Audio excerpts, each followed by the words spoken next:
杨开做係生活科技研究所畢業嘅，唔過為到追求夢想，工作2年過後，伊還係家庭並係事業穩定嘅投入，落成去做金工設計。伊迄段先生學，還喺2011年考到嘅國家一級金源珠寶食品加工技術師證照，加全台灣搶330人有一個一級證照哦。伊歸到家鄉花蓮考模事業。還用花蓮嘅豐田砂、水泥溫泉砂一道材質材料，結合珠寶金屬工藝，用華東特色和個客家文化來創作，未創立嘅品牌和開辦高考，我同大家分享一個金工世界。燒紅的過程就叫退火，它主要是讓整個金屬的分子排列躁動，躁動之後，它是不是？我們之間分子跟分子之間的距離比較開了之後，你才可以去扭它，或者是敲打它。寫這個工作室從年學生學，大家經常線上講解，經實際來做。其實，在金屬加熱之後，它會產生顏色的變化，那是正常的。那我們會利用幾種方式讓它變亮。其實一般你看在外面看到，譬如說像銀啊，或者是像金啊，為什麼亮亮的？因為它有拋模的動作，用一條金屬線，然後包含了所謂的退火技巧，然後碾壓技巧，以及修模，還有凹折的技巧，去製作出一個成品。金本一個口廠為用一條金屬線做出一個強化容易看漿嘅錘哥，可以來一條唔為難，不過為用到嘅工期功夫來專業知識，填出行行都會做。請你左前跟右前這樣夾好，夾緊哦，緊，知道什麼叫緊吧？就是拉不開的意思。好，把它轉，單手一定要固定很緊，另外一隻手做轉動的動作。長係牛兩行同做，兩條後山都會鋪鋪夠尖，所以一下冇成意，都有可能會下個會做過。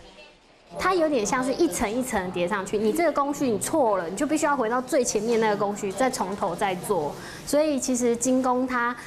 要去注意的，它的工作程序是還蠻重要的。手指很痛，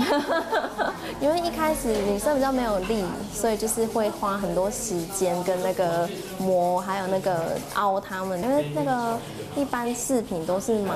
大家都一樣的，然後就想要做自己不一樣的東西。我覺得很有成就感，對，超級有成就感，因為就是沒有做過這樣子，沒想到就是手很拙，也可以做出這樣的東西。做啲時刻做出一隻落地冇強容看家嘅東西，按多後山都做到動有身手。總會做入級金源珠寶食品加工執照，做到8年開店10年，唔但強喺技術創作，也希望對資源相對還少嘅後生分享自家嘅收益。花蓮其實早期做的人很多，但是因為以年輕人才來講，少了一個設計和軟實力的接軌，所以我們在這邊也很認真的，就是去推動說去做金工創作，可以輔佐我們自己在地的玉石去做的一些發揮，這樣子。23歲那年，初中幾何圖戲來表現花蓮嘅台山太后吧。我們用了幾何圖形的切割方式，所以可以看到它其實打破了我們傳統像這種半寶石型的，就是我們對於玉石啊或寶石的一般切割方式，我們用平面的去製作，然後製作出像這個花蓮的山，然後還有溪流的感覺。加添現代元素，會變一般人對牛歌都係容易家長為大家刻板印象。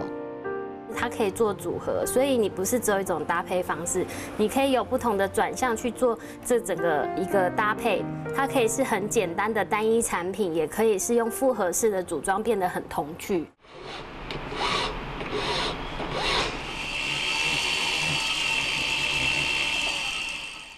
楊慧珠其實圖解係生活科技，圖書界下處接收為做到手工創作，還以擺攤的亂賣，群眾以為賣冇，冇想到人下都當天天。因為你的創作品是充滿愛意和喜歡的，對方回饋給你的也會是正面的能量，你就會在這裡面獲得很多小小的滿足感。出入過後的生意量被是透露出來的年，直到慢慢發展，甚至開始培養體力專長。是把它當作是一個專業，所以我為了學金工也花了2、3年的時間去找業界還蠻資深的老師去學。金南那個嘅拍點，如果當年到東江看到你唔會着眼，也係中會主計客家參法嘅作品。对于客家人来讲，他们是有他们一个时代性的纪念意义。可是，在我们现在工艺来讲，很少看到丝线创作被保留，因为它会随着时间然后破损。重建出現一片一片金產金啲，睇起來比一般嘅絲線還難。絲線它是軟的，可是金屬是硬的。但是我們要讓它呈現看起來是動態，然後軟的感覺的時候，必須要花很多時間去編排和去整理它的一個整個曲線感。因為金屬它會有記憶性，它不是說你折回來之後它就跟原本的一樣。係花蓮行業，總會注重自家嘅金工珠寶專業，留花蓮藝術客家產法做啲最好嘅結合，完美表現出東部嘅彩鐵特色，留幾嘅感應風格，人也大部幾嘅作品看到夢想中嘅金工世界。